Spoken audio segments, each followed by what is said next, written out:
ఇది why it is not coming like this.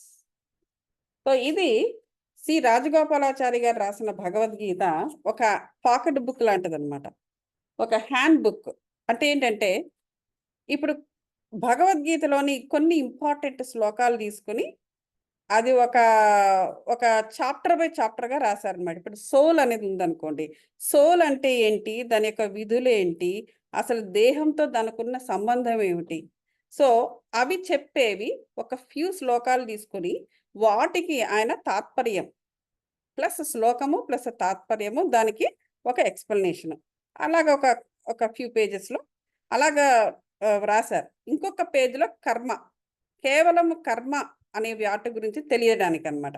అలాగా ఆయన కొన్ని చాప్టర్స్, ఇప్పుడు మీరు పవర్ ఆఫ్ నవ్ బుక్ వింటున్నారు కదా, అందులో చూడండి లవ్, ఎప్రిసియేషన్, లేకపోతే యాక్సెప్టెన్స్, ఇట్లాగా ఒక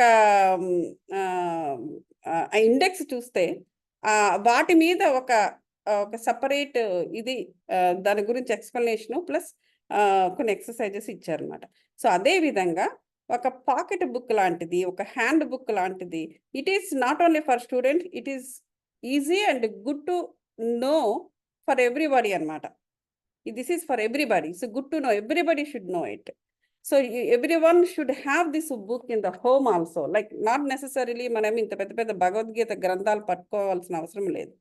అట్లీస్ట్ మనకు అది అంటే ఏమిటో మనం తెలుసుకుని ఉంటే కూడా చాలా బెటర్ అనమాట. సో అది నేను చదువుదాం అనుకుంటున్నాను. అసలు యాక్చువల్గా దీని గురించి ఇంకా పూర్తిగా అంటే నేను ఆల్రెడీ అది గ్రూప్లోని ఇటుపక్క ఈ సైడ్ చదవాలి అనుకున్నవారు ఆల్రెడీ గ్రూప్లో పెట్టాను కాబట్టి జూమ్ చేసి చదువుకోవచ్చు. I'm not reading that. So డైరెక్ట్గా నేను ఏంటంటే కంటెంట్స్లోకి వెళ్ళిపోయి ఫస్ట్ చాప్టర్లోకి వెళ్ళిపోతున్నాను నేను. సో ఫస్ట్ చాప్టర్లో ఏమి ఇచ్చారంటే సోల్ గురించి ఇచ్చారు. ఇందులో ఏంటంటే రెండవ అధ్యాయంలో అధ్యాయం 13లో ఉండే కొన్ని శ్లోకాలు తీసుకుని సోల్ గురించి కంప్లీట్గా మనకు ఒక ఎసెన్స్ అనేది ఇచ్చారనమాట. సో అది దానికి మనం వెళ్ళిపోతున్నాం నేను. సో అధ్యాయం 2లోని కొన్ని శ్లోకాలు ఉన్నాయి. ఏంటి శ్లోకాలు 11, 12, 13, 17, 20, 22 నుంచి 22, 22, 24, 25 అలాగే 30 ఇట్లాగనమాట. ఇప్పుడు అకార్డింగ్ టు దట్ సోల్ గురించి విందాం. సో ఇక్కడ ఏంటంటే మనకు సోల్ అనే పదాన్ని మనము ఈవెన్ రిలీజియన్ మన మతరీత్యా కూడా మనం విన్నాము. ఇట్స్ నాట్ ఓన్లీ జస్ట్ ఇప్పుడు ఈ స్పిరిచువల్ వేలోనే కాకుండా, కానీ మతంలోని ఏం జరిగింది, అక్కడ ప్రాసెస్ అనేది ఎక్కువగా ఉండడం వల్ల ఆ ప్రాసెస్ లో పడిపోయి సోలు గురించి అవగాహన తగ్గిపోయింది మనకు. యాక్చువల్గా అంటే భగవద్గీతలో ఉన్నది, కానీ ఎంతమందికి భగవద్గీత గురించి కంప్లీట్ గా తెలుసుకుని ఉన్నారు? చాలా మందికి భగవద్గీత చదవరు. But they know that soul అనగానే అది మనకి ఎట్లా పోర్ట్రేట్ చేశారు, సోల్ అనగానే చనిపోయిన వారికి సోల్ ఉంటుందో ఉండదో మళ్ళీ డౌట్ కొంతమందికి. ఒకవేళ ఉంది అనుకుంటే అది ఎదుటి వారిని పీడించే విధంగానో లేకపోతే మరొక విధంగానో ఆ విధంగా పోర్ట్రేట్ చేస్తారు మూవీస్లో వాటిలో. సో అందువల్ల పూర్తి అవగాహన చాలా మందికి లేదు. సో అటువంటి దశలో ఉన్న వారికి కూడా ఇది చాలా ఉపయోగము. ఇప్పుడు మనం అంటే చాలా దూరం వచ్చాము స్పిరిచువల్గా, but this is very important for everybody including the students. So ఈ ఫస్ట్ స్టెప్ ఏంటంటే రిలీజియన్ అనే కానీ స్పిరిచువల్ దాంట్లో కానీ realization of the existence of one entity behind this body. ఈ బాడీ వెనకాతల ఒక ఎంటైటీ ఒకటి ఉంది, దాని యొక్క ఎగ్జిస్టెన్స్ ఏమిటి అనేది తెలుసుకోవాలి. ఇప్పుడు ఈ విజిబుల్ బాడీ అనేది కంప్లీట్ రియాలిటీ కాదు. సో ఇది మనకు ఈ శరీరం అనేది ఈ దేహము అనేది ఒక ఇల్లు లాంటిది. ఈ ఇంటిలో ఒక మాస్టర్ లోపల తిరుగుతున్నాడు. ఇప్పుడు ఆ మాస్టర్ చెప్పిన పనులే ఈ ఈ ఈ దేహము చేస్తూ ఉంటుంది. ఈ దేహానికి ఈ కొన్ని విధులు అనేవి ఉన్నాయి. ఫర్ ఎగ్జాంపుల్ ఇప్పుడు ఎన్ని మనకి కర్మేంద్రియాలు, జ్ఞానేంద్రియాలు, పంచేంద్రియాలు, ఇవన్నీ ఎన్నో ఉన్నాయి కదా. ఇవన్నిటికీ కూడా వాటి విధులు ఉన్నాయి. ఈ విధులన్నీ కూడా చెయ్యడానికి మనం బ్రెయిన్ వాడుతున్నాం. అసలు ఈ బ్రెయిన్ వెనకాతల ఉన్న మాస్టర్ ఎవరు? అది క్వశ్చన్ అక్కడ. అసలు బ్రెయిన్ అనంగానే మనం చెప్తున్నాం కాబట్టి మనం మనకు నచ్చిన విధంగా మనం వాడుతున్నాం బ్రెయిన్ అని మనం అనుకుంటాము. ఆ మనము అనేది ఏంటంటే మనం అనుకునేది ఫిజికల్ మనంగా మనం అనుకుంటున్నాం. అంటే భౌతిక స్థాయిలో మనం ఎప్పుడు ఆలోచిస్తూ ఉంటాం. కానీ ఈ భౌతికంగా ప్రతి ఒక్కటి కూడా పనిచేయడానికి మరొక మాస్టర్ లోపల ఉన్నారు. ఆ లోపలున్న మాస్టరే సోల్ అన్నమాట. సో ఇప్పుడు ఈ బ్రెయిన్ అనేది ఏం చేస్తూ ఉంటుంది అంటే ఇప్పుడు ఎక్కువ కన్ఫ్యూజన్ అదే. ఈవెన్ స్పిరిచువల్ దాంట్లో నేను L1 క్లాసెస్ పిఎంసి ఆఫ్రికా ఈ వీళ్ళకు ఇప్పుడు ది ఎంటైర్ వరల్డ్‌లో కూడా ఎస్పీ ట్యాబ్ L1 కోర్సెస్ జరుగుతున్నాయి కదా! సో ఈ ఫ్రాన్స్ ప్లస్ ఆఫ్రికా వీళ్ళకి కూడా నేను క్లాసులు తీసుకుంటూ ఉంటాను నేను L1 క్లాసెస్. సో వాళ్ళందరూ కూడా so they are under confusion. వాళ్ళకి కూడా మెడిటేషన్‌లో they are getting some experiences. ఏవో సమ్ బేసిక్ ఎక్స్‌పీరియన్సెస్ వాళ్ళకి వస్తున్నాయి. So they trying to understand. అది వాళ్ళ బ్రెయిన్ చేస్తున్నదా? లేకపోతే నిజంగా అది సోల్ లెవెల్‌లో ఒక అనుభవమా? వాళ్ళకి కలుగుతున్న అనుభూతి నిజమా? కాదా? సో అప్పుడు చాలామంది ఏం చేస్తారంటే మైండ్ టు మ్యాటర్ అని చెప్పేసి బుక్‌ని సజెస్ట్ చేస్తూ ఉంటారు. To understand the mind. So mind చేస్తున్నది ఏంటి అనేది. కానీ ఆ బుక్ చదివినా కూడా అది ఒకసారి డెప్త్‌లోకి వెళ్ళిపోతే ఏమవుతుందంటే అంతా మైండే చేస్తుందనే ఫీలింగ్‌కి వచ్చేస్తూ ఉంటది. చెప్పలేము. ఇట్స్ డిపెండ్స్ లైక్ మనం ఎక్కువ నాలెడ్జ్ ఇచ్చేస్తున్నా కూడా మానవుడు కన్‌ఫ్యూజ్ అయిపోతాడు.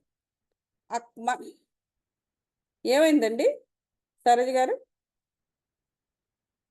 హలో! సారీ నేను ఆటోమేటిక్‌గా మ్యూట్ అయితుందేమో అనుకున్నాను. నేనేమైనా మాట్లాడానేమో అని అంతే sir. No problem. Yeah! So ఇప్పుడు అది మన ఎంత డెప్త్‌లోకెళ్ళిపోతే ఒక్కోసారి మైండ్ ఏమైపోతుందంటే అక్కడ స్టిక్ అయిపోతుందనమాట. ఎప్పుడైతే స్టిక్ అయిపోయిందో it starts thinking that is correct. డైనమిక్‌గా ఉండాలి బ్రెయిన్ ఎప్పుడు కూడా. ఎప్పుడు కూడా డైనమిక్‌గా ఉన్నప్పుడు మనం ఎన్నో విషయాల్ని తెలుసుకోవడం గానీ, తెలుసుకున్న వాటిని అవగాహన చేసుకొని, వాటిని అమలు జరపడం గానీ మనం చేస్తూ ఉంటాం. అలా చెయ్యాలి అంటే మనం ఎప్పుడు కూడా దేనికి స్టిక్ అవ్వకూడదు. Neither this Nar that. మన పని ఏంటంటే ఈ భూమి మీదకొచ్చినప్పుడు మనం అన్నీ తెలుసుకోవడమే. లెర్నింగ్ ఒకటే మనం చేసే పని. లెర్నింగ్ చేయాలి, అమలు జరపాలి, జ్ఞానం తీసుకోవాలి, విజ్డమ్ తీసుకోవాలి. That's it. ఆ తర్వాత వదిలేయాలి. సో వదిలేయడం అనేది నేర్చుకున్నప్పుడే మనం పైకెళ్తాం. పైకెళ్ళడం అంటే ఆత్మస్థాయి పెరుగుతుంది. ఏదైనా కూడా జ్ఞానం తీసుకోవాలి. ఫైనల్‌గా నిర్వాణ స్థితికి వెళ్ళిపోవాలి. నిర్వాణ స్థితికి వెళ్ళిపోయిన మనకి ఏదీ వద్దు. తీసుకున్నాం జ్ఞానం విజ్డమ్ తీసుకున్నాం. అక్కడ వదిలేసాం. అయిపోయింది. సో ఇప్పుడు ఈ బ్రెయిన్ జనాలు చాలామంది కూడా అలా కన్‌ఫ్యూజ్ అవుతుంటారు. అది సోలా, బ్రెయినా అని చెప్పేసి. ఇప్పుడు బ్రెయిన్ యొక్క ఫంక్షన్స్ ఏంటో అందువల్ల మనం జాగ్రత్తగా తెలుసుకోవాలి. ఇప్పుడు ఏంటి చాలా ఇంటాంజిబుల్ ఫంక్షన్స్ ఉంటాయి బ్రెయిన్‌కి. ఎట్లా ఉంటుంది? ఒకటేంటి ఆలోచన. ఆలోచన అనేది బ్రెయిన్ చేస్తుంది. పెర్సెప్షన్ అంటే ఏంటి? అవగాహన. Emotion, will and discriminative intelligence అంటే ఏంటి? మన లాజిక్. ఇది మంచా, చెడా, కాదా, అదా, అవునా, కాదా, ఇలా డైలమాల్లో ఉండడము, చెందడము. సో ఇవన్నీ కూడా ఏంటంటే బ్రెయిన్ చేసే విధులే. ఇవన్నీ కూడా ఫంక్షన్స్ ఆఫ్ ఫిజికల్ బాడీ. కానీ ఈ సోల్ అనేది వెనకాతల ఉంటుంది. ఈ సోల్ అనేది ఎలా ఉంటుంది? అది ఎక్కడెక్కడ బాడీలో ఏదో ఒక పార్ట్‌లో ఇక్కడ కూర్చుంటుందో, లేకపోతే ఇక్కడ కూర్చోవడమో, లేకపోతే బ్రెయిన్ ఇక్కడ కాసేపు కూర్చోవడమో, అది అలా కాసేపు అలాగ వెళ్ళి అలా వెళ్ళొస్తాను నేను షికారుకి అన్నట్టుగా వెళ్ళి నీస్‌లోకెళ్ళి కూర్చోవడం అలా చేయదు. It is just whole existence అన్నమాట. మనం ఈ బ్రెయిన్ నుంచి ప్రతి కర్మేంద్రియాలు చేసే ప్రతి విధిలో కూడా ఆ సెన్సెస్‌లోనే అది వ్యాపించి ఉంటుంది. ఏది? సోల్ అనేది. అది ఎలా ఉంటుంది? వ్యాపించి ఉంటుంది. ఇట్ పెర్వేడ్స్ మొత్తం బాడీ మొత్తము అంటే బాడీలో ఉన్న ప్రతి సెన్స్‌లో కూడా అది వ్యాపించి ఉంటుంది సోల్ అనేది. అది కేవలము ఇలాగ దీంట్లో వ్యాపించుండడమే కాదు, అక్కడి నుంచి కంప్లీట్గా విశ్వంలో కూడా కనెక్ట్ అయ్యి అది వ్యాపించి ఉంటుంది. విశ్వంలో ఉన్న ఏమైతే ఉందో సోల్ అనేది, అదే సేమ్ థింగ్ మన బాడీలో కూడా రన్ అవుతూ ఉంటుంది. కాకపోతే డిపెండ్స్ ఆన్ మనం రాసుకున్న సోల్ ప్లాన్ ప్రకారము మన విధులను నిర్వర్తిస్తూ ఉంటుంది. మీ సోల్ ప్రకారం, మీరు రాసుకున్న సోల్ ప్లాన్ ప్రకారము మీ బాడీలో ఉన్నంత వరకు ఆ విధులు, నా బాడీలో ఉన్నంత వరకు నా విధులు, ఇంకొకరి బాడీలో ఉన్నంత వరకు ఆ విధులు అలా నిర్వర్తించుకుంటూ వెళ్ళిపోతూ మనకు నాలెడ్జ్ని పెంచుకోవడానికి, విజ్డమ్ని సంపాదించుకోవడానికి ఈ ఆత్మ అనేది it is all single entity విశ్వం నుంచి మన బాడీలో రన్ అవుతున్నంత వరకు కూడా ఆ విధంగా అది గ్రో అవుతూ ఉంటుంది. గ్రో అంటే సైజ్ వైజ్ కాదు, దాని చైతన్యాన్ని అలా బలపరుచుకుంటూ ఉంటుంది అనమాట. సో విశ్వంనే గనక కొలాప్స్ అయిపోయింది అంటే ఇది ఈ మొత్తం అంతా కొలాప్స్ అయిపోయినట్టే, ఇంక అసలు జీవము అనేది కూడా ఉండదు. సో కాబట్టి ఈ విశ్వం ఇలా ఉంది. అయితే ఈ మనిషిలోనే ఇలాగ ఉంటుందా, మరి విశ్వం అంతా కూడా వ్యాపించుకుని ఉంది అంటున్నారు అంటే మరి కేవలం మనిషి విశ్వమేనా? లేదు. ప్రతి జంతువులో ఉండే ఆత్మ కూడా దీనితోనే ఒక భాగము. చెట్టులో ఉండే ఆత్మ కూడా దీంట్లోనే ఒక భాగము. ఆఖరికి కాయగూరలో ఉన్నది కూడా. యోగ పరంపరలో చదివితే ఎలా ఉంటుందంటే వెజిటేరియన్ భోజనం చేయాలి, నో డౌట్. ఓకే, ఆ వెజిటేరియన్ భోజనము కూడా కొద్ది రోజులు పోయిన తర్వాత అది కూడా ఏది తినాలో అదే తినమన్నారు, ఎంత తినాలో అంతే తినమన్నారు. ఎందుకంటే కాయగూరల్లో కూడా ఆత్మ అనేది ఉంటుంది. మరి అటువంటప్పుడు మరి దాన్ని కూడా కట్ చేసి తినడం మరి తినకపోతే ఎలాగా అంటే అది కూడా పాపమే కదా అనేటువంటి మాట వస్తే దానికి అర్థం ఏంటంటే వాటిలో ఇంద్రియాలు లేవు. ఇక్కడ ఈ ఈ ఈ ఈ ప్లాంట్ దాంట్లో. సో పైగా కాయగూరలే తీసుకోండి, పండ్లే తీసుకోండి, అవి ఏంటంటే అవి ఇవ్వడం అనేది ఆల్రెడీ ఎవల్యూట్ అయి ఉన్నాయి. ఆ ఇవ్వడము అనేదానికి రెడీగా ఉన్న వాటి నుంచే మనము కోసుకునో లేకపోతే తెంపుకునో మనం తింటున్నాం. నాట్ ఎవ్రీథింగ్ కదా, మనకి మొత్తం ప్రపంచంలో ఎన్ని చెట్లు ఉన్నాయి అన్ని చెట్లని మనం నరికేసి ఆ వండేసుకుని తినటం లేదు. They are all not ready to give you, only కొన్ని మనకు they are ready to give. So వాటినే మనం తీసుకుంటున్నాము. సో దాంట్లో కూడా మన విచక్షణతోనే మనము కాన్షియస్గా తీసుకోవాలి. అంటే ఏంటంటే వాటికి నెంబర్ 1 గ్రాటిట్యూడ్ చూపిస్తూ ద బెస్ట్ థింగ్. తర్వాత కూడాను ఏమి తినాలో అదే తినాలి. ఈ శరీరము పడిపోకుండా ఉండడానికి కావలసినంత తిండి మాత్రమే తినాలి. ఇంకా ఆ తర్వాత ఏమవుతుందంటే ఈ ఆత్మ గ్రో అవుతున్న కొలది అది ఫ్రూట్స్, ఆ తర్వాత శాకాహారం నుంచి ఫలాహారము, ఫలాహారం నుంచి ఫలాలు తినడం తర్వాత నుంచి అది కేవలం శ్వాసాహారిగా మారిపోతుంది. అంటే తక్కువ భోజనం చేస్తుంది, అది ఇంకా అలాగలాగలాగలపోయి కేవలము శ్వాస మీదే అది ధ్యాస పెడుతూ ఆ శ్వాస నుంచి అన్ని రకాల న్యూట్రిషన్స్ తీసుకోవడం అనేది జరుగుతూ ఉంటుంది. సో ఇదంతా కూడా ఆత్మ యొక్క ఎవల్యూషన్లో సంబంధించినది. కాబట్టి ఈ ఆత్మ అనేది ఎంత ఇంపార్టెంట్ అంటే ఈ విశ్వంలో ఉన్నదంతా కూడా మన శరీరంలో కూడా వ్యాపించి ఉంది. ఇది కేవలం అదే గ్రాండ్ మాస్టర్ మన బాడీలో. అయితే ఈ ఫీల్డ్ అంటే ఈ బాడీ అందుచేత ఈ బాడీ అనే దాన్ని మనం ఏమంటామంటే క్షేత్రము అంటారు. ఓకే, సో ఇందులో ఉన్న సోల్కి పేరేంటంటే క్షేత్రి లేదా క్షేత్రజ్ఞ అని పిలవడం జరుగుతుంది. అంటే భగవద్గీతలో ఈ పేర్లు వాడారనమాట. ఈ సోల్ని క్షేత్రి లేదా క్షేత్రజ్ఞ అని పిలవడం అనేది జరుగుతూ ఉంటుంది. అయితే ఇకపోతే ఆఫ్టర్ సమ్ టైమ్ ఏం జరుగుతుంది, body will fall upon, right? పడిపోయిన తర్వాత దాన్ని బరీ చేయడమో లేకపోతే బర్న్ చేయడమో ఏదో చేస్తారు వారి పద్ధతుల ప్రకారం. కొంతమంది పార్సీ వాళ్ళు అయితే they just leave the body out side, right? ఎక్కడో వదిలేస్తే ఈ పక్షులు అవి ఇవి పొడుచుకుని తినేస్తాయి. సో వాళ్ళ పద్ధతులేవో వాళ్ళకు ఉంటాయన్నమాట. అవన్నీ కూడా ఉన్నా కూడా, ఆ విధంగా బాడీ వెళ్ళిపోయినా కూడా సోల్ మాత్రము ఎప్పుడూ కూడా ఆగదు. ఎగ్జిస్ట్ అయ్యి ఉంటుంది. ఎందుకంటే దాని కనెక్షన్ వేరే కదా! It doesn't this no destruction for thought. So grief అనేది అందుచేత ఏం చెప్తున్నారంటే, ఈ డెత్ గురించి గ్రీఫ్ అనేది ఇట్ ఈస్ ఎ ఫూలిష్‌నెస్. ఎందుకంటే అల్టిమేట్‌గా నువ్వు అనేది ఏంటంటే, ఆ వ్యాపించి ఉన్న సోలే. ఆ వ్యాపించి ఉన్న సోలే మనకు important. So that doesn't destroy anyway. So అటువంటప్పుడు మనకు ఏంటంటే, దాని గురించి ఏడుస్తూ ఉండడము, చావు గురించి ఏడుస్తూ ఉండడం అనేది ఫూలిష్ అని చెప్పేసి చెబుతున్నారు. ఎందుకంటే మరణము లేనిది ఈ ఆత్మ. బాడీ ఒకటే.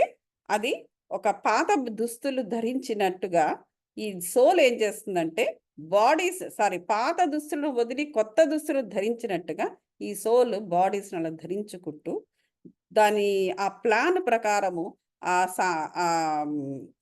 విధులను నిర్వర్తిస్తూ, బాడీ ద్వారా నిర్వర్తిస్తూ, కొత్త విషయాన్ని తెలుసుకుంటూ, విజ్డమ్‌ని తీసుకుంటూ, చైతన్యాన్ని పెంచుకుంటూ ఉంటుంది. ఆ విధంగా పెంచుకోవడం వల్లనే మనకి ఇంత విశ్వం తయారైంది. ఇంకా ఎంతో పెద్ద విశ్వం ఉంటుంది. విశ్వంలో ఇంకా ఎన్నో లోకాలుంటాయి. అంటే ఎంత చైతన్యం! అంటే ఎన్నో millions and millions of years నుంచి ఈ విశ్వం అలాగ బలపడుతూ, తయారవుతూ, చైతన్యాన్ని పెంచుకుంటూనే ఉందన్నమాట. బికాస్ ఆఫ్ దాని యొక్క ఓన్ లెర్నింగ్. ఆ లెర్నింగ్ కోసమే రకరకాల రూపాలలో ఇది భూమి మీద ఉంటుంది. ఒకటి మనిషి రూపంలో ఉండొచ్చు, జంతువు రూపంలో వాళ్ళు కూడా ఏవో నేర్చుకుంటూ ఉంటారు ఎవల్యూషన్‌లో. జంతువులు, పక్షులు వీళ్ళందరూ కూడాను. ఇవన్నీ కూడాను. సో, ఈ విధంగా మన విశ్వము బలపడ్డానికి, చైతన్యాన్ని పెంచుకోవడానికి ఈ సోల్ అనేది ఎంతో ఉపయోగపడుతూ ఉంటుంది. సో, దీన్ని బట్టి మనకు అర్థమైంది ఏంటంటే, soul is nothing but universe. So, ఇక్కడ అర్జునుడు ఎప్పుడు ఏంటి బాధపడుతున్నాడు కదా! మనకు తెలిసిందే కదా! ఇప్పుడు ఒక పక్క అటు చూస్తే, ఇటు పక్క తన సొంత అన్నదమ్ములు పాండవులు. ఇటు పక్క చూస్తేనేమో కౌరవులు కజిన్స్. సో, ఇద్దరు కూడా చిన్నప్పటి నుంచి ఆట, పాట ఆడుకున్నారు, పాడుకున్నారు. చుట్టాలు. సో, అటువంటప్పుడు ఒక పక్క ఒకళ్ళనొకళ్ళు చంపుకోవడానికి రెడీగా బాణాలేసుకొని రెడీగా ఉన్నారు. సో, ఈయనేమో మధ్యలో ఉన్నాడు. ఈయనేమో వాళ్ళని చంపాలి. సో, ఎవరు పోతారో, ఎవరు ఉంటారో తెలీదు. So much of confusion for అర్జునుడు. సో, సడెన్‌గా అంత బ్యాటిల్ ఫీల్డ్‌లో ఆయన కుప్పకూలిపోయాడనమాట. కుప్పకూలిపోయినప్పుడు ఈయన చెప్తున్నాడు. మనకు శ్రీకృష్ణుడు. సో, ఏమి చెప్తున్నారంటే, నీకు విజ్డమ్ అనేది ఉంది. విజ్డమ్ ఉన్నవాడివి నువ్వు. ఉన్నా కూడా నువ్వు దేని గురించైతే నువ్వు బాధపడకూడదో, దేని గురించైతే నువ్వు కుప్పకూలిపోకూడదో, దాని గురించే నువ్వు కుప్పకూలిపోతున్నావు. ఏంటి కుప్పకూలిపోతున్నాడు? కేవలము వారి యొక్క శరీరాలను చూసి నువ్వు కుప్పకూలిపోతున్నావు. సో, ఇప్పుడు ఎప్పుడూ కూడా ఒక ఎన్‌లైటెండ్ పర్సన్‌కి ఉండవలసిన ఇదేంటంటే, యువతల తెలుసుకోవాల్సిన ఏంటంటే, బాధ ఈదర్ జీవించే వారి గురించి గాని, జీవాన్ని కోల్పోతున్న వారి గురించి గాని, ఈ ఈ 2 వైపులా ఏ వైపు నుంచి కూడా బాధ అనేది ఒక ఎన్‌లైటెడ్ పర్సన్‌కి ఉండకూడదు. నువ్వు విజ్డమ్ అనేది నీకు ఉన్నా కూడా దాన్ని నువ్వు సరిగ్గా అర్థం చేసుకోని పరిస్థితిలో ఉన్నావు నువ్వు. అంటే కంప్లీట్‌గా ఎమోషనల్‌లోకి జారిపోయాడతను. సో, ఒక ఎన్‌లైటెండ్ పర్సన్ ఎయిదర్ జీవించి ఉన్నా, జీవించి లేకపోయినా ఈ రెండిటిని కూడా బర్త్‌ని, డెత్‌ని రెండిటిని కూడా అతను స్థితప్రజ్ఞతతో ఆ రెండిటిని కూడా అలాగ సమానంగా చూస్తాడు. అది ఎన్‌లైటెండ్ పర్సన్ యొక్క లక్షణము అని చెప్పేసి ఆయన రెండవ అధ్యాయంలో 11వ శ్లోకం నుంచి చెప్పారనమాట అర్జునుడికి. ఇంకోటేంటంటే, at no time was I non-existent, nor you, nor these chiefs of men, nor shall any of us ever cease to be hereafter. So, ఇంకోటి ఏం చెప్తున్నారంటే, ఏది కూడా నేను అనేది భౌతిక స్థాయిలో, ఆ భౌతిక స్థాయిలో నేను అనేది, భౌతిక స్థాయిలో నువ్వు అనేది, లేదా భౌతిక స్థాయిలో ఈ చీఫ్ మినిస్టర్స్, వీళ్ళందరూ మినిస్టర్లు కదా, ప్రైమ్ మినిస్టర్స్, ఈ రాజదర్బార్లో వీళ్ళు కానీ ఎనీబడి ఆ భౌతిక స్థాయిలో ఉన్నవారు ఎప్పటికీ ఆగరు. అది నీకు శాశ్వతము కాదు. నువ్వు అటువంటి శాశ్వతము కాని వాటి గురించి నువ్వు ఏడుస్తున్నావు అని చెప్పేసి ఆయన అడుగుతున్నారన్నమాట. కాబట్టి అది. సో నువ్వు చిన్నప్పటి నుంచి కూడా నువ్వు బాడీలో, అంటే నీ బాడీ చిన్న బాబుగా పుట్టావు. ఇక్కడ పుట్టిన దగ్గర నుంచి నువ్వు పెరుగుతూ వెళ్ళావు. ఈ పెరుగుతూ పోయింది నువ్వు శరీరము మొట్టమొదట చిన్న బాడీగా పుట్టింది. మొత్తం చిన్నతనం అంతా కూడా ఆ బాడీ గడిపింది. తర్వాత వయసు వచ్చింది దానికి, తర్వాత ఓల్డ్ ఏజ్ కూడా వచ్చింది. సో వచ్చిన తర్వాత ఏం జరుగుతుంది? ఆ బాడీ అలా పోతుంది. కానీ మిగిలిపోయింది ఏమిటి? సోల్. అప్పుడు ఆ సోల్ ఎక్కడికి వెళ్తుంది? ఇంకొక బాడీలోకి ప్రవేశిస్తుంది. సో ఎప్పుడూ కూడా శాశ్వతము కాని దాని గురించి, ఈ శాశ్వతము కాని బాడీ గురించి వైజ్ వన్ ఎప్పుడూ కూడా డిస్టర్బ్ కాకూడదు. సోల్ మాత్రము ఎప్పుడూ కూడా కన్సిస్టెంట్గా, కాన్స్టెంట్గా ఎప్పుడూ ఉంటుంది. సో అది నీకు ఎప్పుడూ ఉన్నప్పుడు నీకు బాధ ఎందుకు? నువ్వు ఆత్మస్థాయిలో నువ్వు తరచి చూడు అని చెప్పేసి చెబుతున్నారు. సో కాబట్టి అది. సో ఈ లివింగ్ బీయింగ్స్ అనేది అది. కాబట్టి ఇవన్నీ నువ్వు అర్థం చేసుకుంటే, ఈ లివింగ్ బీయింగ్స్ అనేవారు కేవలము భూమి మీద మాత్రమే వ్యాపించి ఉన్నారు. ఈ సోల్ అనేది ఎప్పుడు కూడా అన్డిస్ట్రక్టబుల్ అని చెప్పేసి ఇక్కడ 17వ శ్లోకంలో కూడా చెబుతున్నారనమాట. సో సోల్ అనేది, the soul is not born, nor does it die, nor having been, ceases at any time to be, unborn, unchanging, ever abiding, primeval, it is not killed when the body is killed. So soul యొక్క లక్షణాలు చెప్తున్నారు. అక్కడ body యొక్క లక్షణాలు చెప్పారు. ఏంటి? Thought, perception, ఇవన్నీ కూడా. బ్రెయిన్ అనేది ఏ విధంగా ఉంటుంది, దాని వెనక ఆ విధులు నిర్వర్తించడానికి ఆ సోల్ గ్రాండ్ మాస్టర్ మళ్ళీ ఈ సోల్. అటువంటి సోల్ దానికి ఒక పుట్టుక అనేది ఏమి ఉండదు, దానికి గిట్టడము ఏమి ఉండదు. అలాగని చెప్పేసి ఏ టైంలోనైనా సడన్ గా ఆగిపోవడం కూడా అనేది ఉండదు. సడన్ గా ఏదో జరిగి సడన్ గా బ్లాక్ అయిపోయి అలా ఆగిపోవడం అనేది కూడా ఉండదు. అది ఎప్పుడూ కూడా మారదు. అది ఎప్పుడు ఎవల్యూట్ అయ్యి దాని యొక్క చైతన్యాన్ని పెంచుకుంటుందే తప్ప అది మారిపోదు. దానికి ఒక కలర్ లేదు. అది ఎప్పుడూ కూడాను ఒక దగ్గర ఉండదు. అది కూడా చెప్పాడు. అది ఎప్పుడు కూడా ఏదో ఒక దగ్గర స్టిక్ అయి ఉండేది కాదు, అది వ్యాపించి ఉండేది అది. సో అది ఎవరు కూడా దాన్ని చంపలేరు. చంపగలిగేది ఓన్లీ కేవలం బాడీని మాత్రమే. సో నువ్వు చేస్తున్నది అది తప్ప వాళ్ళ సోల్ని కాదు అని చెప్పేసి చెబుతున్నారు. So men cast off worn out garments and put on new ones. So even so, the soul casts off worn out bodies and enters into new bodies. ఇప్పుడు వార్మర్స్, ఇప్పుడు యోధులు ఉన్నారు. యోధులు ఏం చేస్తారు? యుద్ధానికి వెళ్ళే ప్రతిసారి కూడా వారు తమ యుద్ధ గార్మెంట్స్ అన్నిటినీ కూడా వేసుకుంటారు. ఆ యుద్ధం నుంచి వచ్చిన తర్వాత దాన్ని తీసేస్తారు. మళ్ళీ కొత్త యుద్ధానికి వెళ్ళినప్పుడు మళ్ళీ కొత్త యుద్ధానికి సంబంధించినవన్నీ వేసుకుంటారు. కొత్త వెపన్స్ తయారు చేసుకుంటారు. కొత్త వెపన్స్ తోటి వారు మళ్ళీ దాన్ని సాధన చేస్తారు. ఆల్రెడీ తెలిసిన విద్య అయినా కొత్త వెపన్ వచ్చిన తర్వాత దాంతో సాధన చేస్తారు. ఎందుకు? మళ్ళీ కొత్తగా దానిని ఒక కొత్త చైతన్యాన్ని వారు తెచ్చుకుంటారు. అదే విధంగా సోల్ కూడా ఒక బాడీని వదిలేసి ఇంకొక బాడీలోకి ప్రవేశించినప్పుడు కూడా అది కూడా అలా ప్రిపేర్ అవుతుంది. ఒక యోధుడు ఎలాగైతే ఒక యుద్ధానికి వెళ్ళేటప్పుడు ప్రిపేర్ అవుతాడో, ప్రతి యుద్ధానికి వెళ్ళినప్పుడు ప్రిపేర్ అవుతాడు, ఏదో ఒక యుద్ధం కాదు. అదే మాదిరి సోల్ కూడా రకరకాల బాడీస్ని తీసుకునేటప్పుడు రకరకాల జన్మలో ప్రతి జన్మలో కొత్త బాడీ కోసం ఇది ప్రిపేర్ అవుతుంది అని చెప్తున్నారు అనమాట. ఇప్పుడు నేను ఇందులోంచి బయటికి వెళ్ళిపోయిన తర్వాత మరొక బాడీ వచ్చినప్పుడు మళ్ళీ దానికి తగినట్టుగా నేను ప్రిపేర్ అవ్వాలి. ఒక సోల్ ప్లాన్ రాసుకొని అది చేసుకొని ఇది చేసుకొని ఇవన్నీ కూడా ఆ ప్రిపరేషన్ అనేది లేకుండా జరగదు. ఎందుకంటే ఆ బాడీలో సెట్ అవ్వడానికి ప్లస్ ఆ సోల్ ప్లాన్ ప్రకారము, నా కర్మాస ప్రకారము, లేకపోతే నేను చేయాల్సిన విధుల ప్రకారము అక్కడ అక్కడ మూల పదార్థాలు ఏమిటి? పంచభూతాలు. ఆ ముడి సరుకులు కూడా అవే. ఆ ముడి సరుకులతో, ఆ మూల పదార్థాలతో ఆ బాడీ తయారవ్వాలి కదా! అలాగ దీని ప్రిపరేషన్ బట్టి అటువంటి బాడీ తయారవుతుంది. అటువంటి బాడీ తయారైనప్పుడు నేను లోపలికి వెళ్ళడం అనేది, కొత్త బాడీలోకి వెళ్ళడం అనేది జరిగిందనమాట. లేకపోతే ఆ ఫిట్ కాదు. ఫిట్ కాకపోతే ఏమవుతుంది? సోల్ బయటకు వస్తుంది. Because soul always free soul కదా! It doesn't want to restrict itself. ఒక బాడీలో బంధింపబడి ఉండాలి అంటే పంచభూతాల వల్ల బంధింపబడి ఉంది. అవే గనక ఒక ఒక మంచి దిట్టంగా, ఒక మంచి జబర్దస్త్‌గా ఆ ముడి సరుకులు, ఆ మూల పదార్థాలు లేకపోతే ఇది వెళ్ళిపోతుంది పైకి. సో, ఇవన్నీ కూడా ప్రిపరేషన్ మీదే ఉంటుంది అని చెప్పేసి ఇక్కడ చెప్పడం జరుగుతుంది.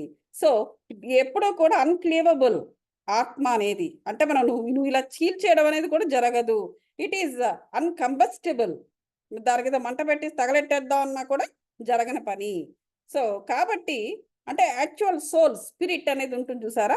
ఆ సోల్. అంటే ఇప్పుడు మరి ఏంటి సినిమాల్లో చూపిస్తున్నారు కదా! ఇప్పుడు ఏది రక్తబీజుడు అట్లా ఇంకా ఏవేవో ఇలా చేసేసి దాన్ని ఇలా అట్టపడేసేసి మంటల్లో పడేస్తున్నారు. అక్కడేమో ఆదిశక్తి వస్తోంది. ఆవిడ కూడా వాళ్ళని చంపేస్తోంది. మరి వాళ్ళది కూడా ఆత్మే కదా! అటువంటప్పుడు వాళ్ళదెలా అవుతుంది అంటే, అక్కడ ఆవిడ ధ్వంసం చేస్తున్నది ఆ దుర్గామాత, ఆ చండిక ఆవిడ ధ్వంసం చేస్తున్నది ఏమిటంటే వాళ్ళ యొక్క నెగెటివ్ యాస్పెక్ట్స్. అంటే ఏంటి? వాళ్ళ బుద్ధి, అంటే వాళ్ళ ఎమోషనల్ బాడీస్, వాళ్ళ ఎమోషనల్ సోల్, మెంటల్ బాడీస్ ఇవన్నమాట. శరీరాన్ని అంటిపెట్టుకుని ఎప్పుడు ఉంటుంది కదా ఎమోషనల్ లేయర్స్, వాటిని. కానీ యాక్చువల్ స్పిరిచువల్ సోల్ ఉంది చూసారా? ఆ స్పిరిచువల్ సోల్ ఈజ్ అన్‌టచ్డ్ అనమాట. సో, ఇప్పుడు దేవీ దేవుళ్ళందరూ కూడా వచ్చి యుద్ధాలు చేసి వాటిని ధ్వంసం చేసేదే రాక్షసులనే గాని, ఇంకా ఇలా ఇవన్నీ కూడా ఏంటంటే, అదర్ సోల్స్‌ని వాళ్ళు ఆ యాస్పెక్ట్స్ అన్నిటిని కూడా తొక్కేస్తున్నారు. రావణాసురుడు మనకు ఆఖరి రాక్షసుడు. ఇక లేరు. అతనితో రాక్షస సంతతి అంతరించిపోయింది. కానీ ఆ నెగెటివ్ యాస్పెక్ట్స్ ఎక్కడో ఉండుంటాయి భూమి మీద. అవి మానవుల్లో ప్రతిబింబిస్తున్నాయని చెప్పేసి అనుకుంటూ ఉంటారు. అది వేరే కంప్లీట్‌లీ అది. సో, వాటిని ధ్వంసం చేస్తున్నారే తప్ప, ఈ దేవతలు లేతే దేవుళ్ళనేవారు యాక్చువల్ స్పిరిచువల్ సోల్ మాత్రము ఎవరు ఏమీ చెయ్యలేరు. ఇప్పుడు చాలామంది మనం కూడా వింటూ ఉంటాం.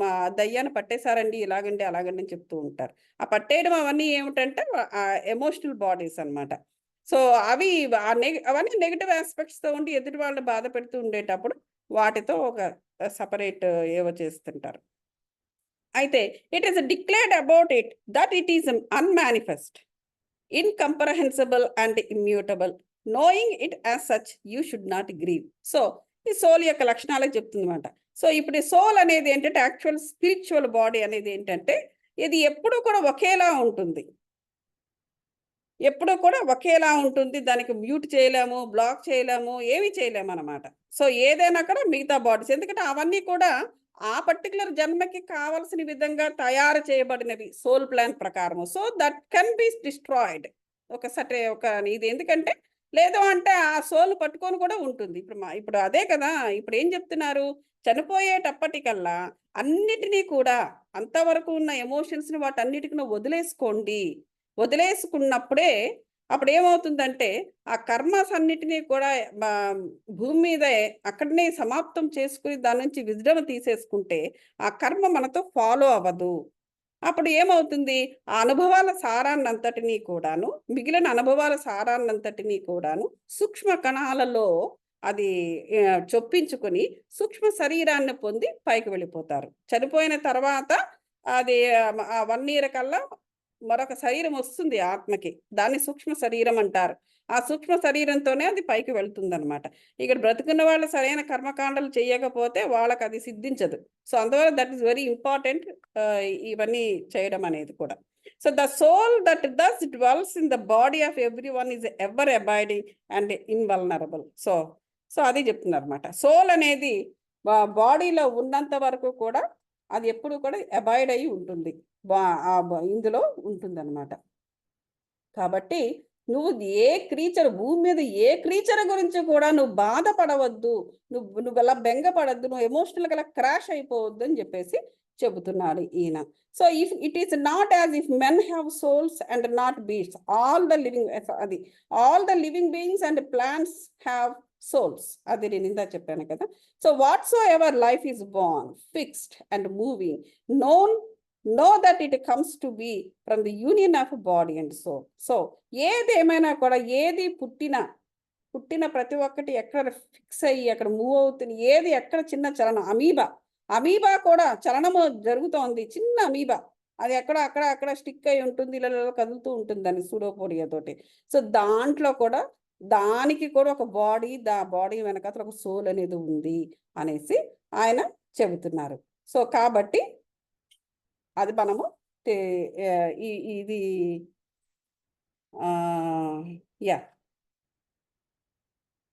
అది.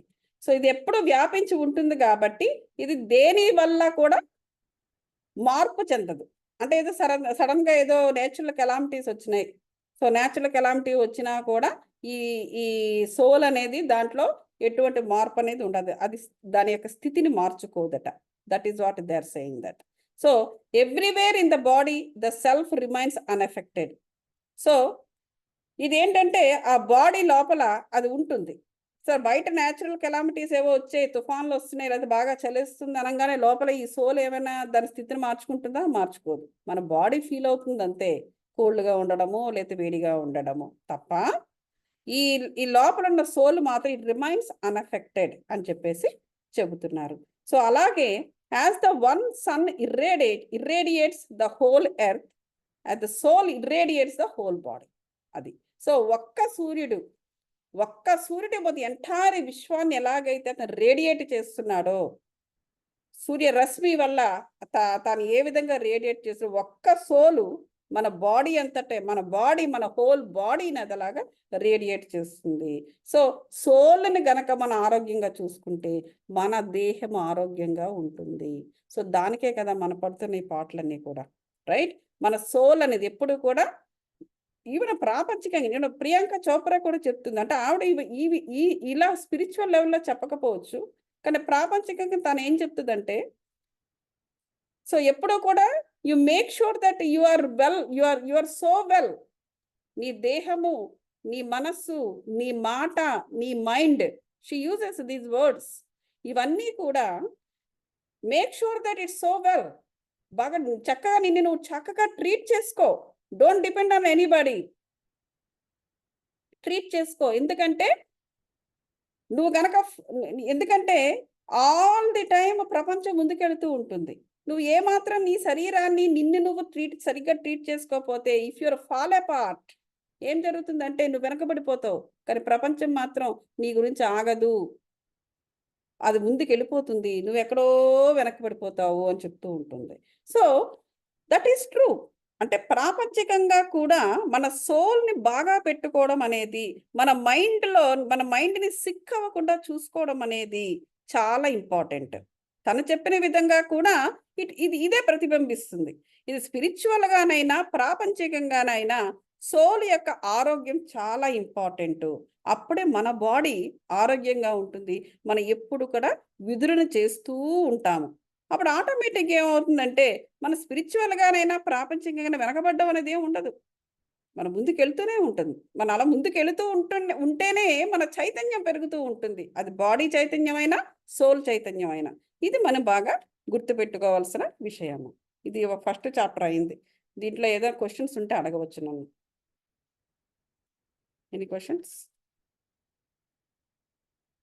శైలజ గారు, క్రాంతి గారు, పద్మజ గారు, మణి గారు, సవిత గారు. నాకు క్వశ్చన్ ఉందండి గాయత్రి గారు. చెప్పండి. అంటే మంచి ఇంట్రెస్టింగ్ గా ఉంటుందా? అప్పుడు నాకు మంచి అసలు వచ్చేస్తుందండి. నేను అది ఎనర్జీ నేను రిసీవ్ చేసుకోలేకపోతున్నానా? అది కూడా మీరు అన్నారు నిన్న ప్రొద్దున అనుకుంటా. చెప్పారు చూడు స్వప్న గారు, నేను చెప్పినట్టుగా ఆవిడ యాక్సెప్ట్ చేశాను ఎనర్జీస్. తప్పకుండా భగవద్గీతలో తప్పకుండా మనకి సోల్ ఎనర్జీస్ ఉంటాయి. మన సోల్ని గట్టిపడ్డాని ఒక యొక్క ఎనర్జీస్ అలా పాస్ అవుతూ ఉంటుంది. భగవద్గీత అందుకే కదా పత్రిజీ గారు భగవద్గీత చదవమంటుంటారు అందరినీ. Just like any spiritual book Bhagavad Gita కూడా స్పిరిచువల్ ఎనర్జీస్ని పాస్ చేస్తూ ఉంటుంది. సో దాన్ని యాక్సెప్ట్ చేయాలి మనము, ఎందుకంటే అదే. మైండ్ రెసిస్ట్ చేస్తూ ఉంటుంది. అంటే ఏదైనా కూడా అది అంటే దాని విధి అది. బయట నుంచి ఏదైనా ఎనర్జీస్ వస్తున్నాయంటే తన విధి ప్రకారం తను రెసిస్ట్ చేస్తుంది. మనం యాక్సెప్ట్ చేయాలి, మన అనుమతిని ఇవ్వాలి తీసుకోవడానికి. చూసారా, ఈ తీసుకోవడం అనేది ఇది కూడా అందులో ఇంక్లూడెడ్ అండో. అవునండి. అది కూడా ఇంక్లూడెడ్. సో మనము తీసుకోవడానికి, స్వీకరించడానికి మనల్ని మనం రెడీ అనుమతించుకోవాలి. రెడీగా ఉండాలి. అనుమతించుకోవాలి అంతే. అదే ఎఫర్మేషన్ ఇచ్చుకోండి మీరు. అదే ఎఫర్మేషన్ అట్లా. ఇచ్చుకోండి, ఎనర్జీ ఎక్కడికి పోదు. మీరు పడుకున్నప్పుడైనా లోపలికి వెళ్తుంది అది. సో మిమ్మల్ని మీరు ఎఫర్మేషన్ ఇచ్చుకోవాలి. ఏంటంటే నేను ఈ డివైన్ ఎనర్జీస్ని, ఇంకా స్పెసిఫిక్గా చెప్పాలంటే భగవద్గీత ఎనర్జీస్ని, ఈ డివైన్ ఎనర్జీస్ని నేను సంపూర్ణంగా నాలో యాక్సెప్ట్ చేసుకుని నిక్షిప్తం చేసుకున్నాను. మన చెప్పినప్పుడు తను అదే ప్రాక్టీస్ చేశారు కదా స్వప్న గారు. She told in the morning right.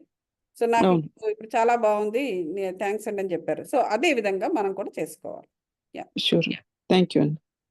ఇప్పుడు ఇంకొకటి ఏంటంటే, నేను డివైన్ ఎనర్జీస్ని మాత్రమే తీసుకుంటాను కూడా మీరు అది కూడా చెప్పుకోవచ్చు. ఇప్పుడు అంటే ఇది ఓకే. ఇప్పుడు మనం చదివింది భగవద్గీత కాబట్టి దిస్ ఇస్ ఫైన్. బట్ తర్వాత అంటే ఫర్దర్గా ఎప్పుడైనా మీరు ఎక్కడికో వెళ్ళారు, ఇంకేదో ఇట్లా జరిగింది. సో యూ డోంట్ నో ఆ పర్టికులర్ ప్లేస్లో ఉన్న ఎనర్జీస్ మీ ఆత్మకు ఎగెనెస్ట్గా పనిచేస్తుందా, ఫర్గా పనిచేస్తుందా మీకు తెలియదు. రైట్, మీకు తెలియదు కదా. అటువంటప్పుడు ఏంటంటే నేను కేవలం డివైన్ ఎనర్జీస్ని మాత్రమే నేను లోనికి తీసుకున్నాను, ఆహ్వానించాను, తీసుకున్నాను, లోపల పెట్టుకు what ever word you use it.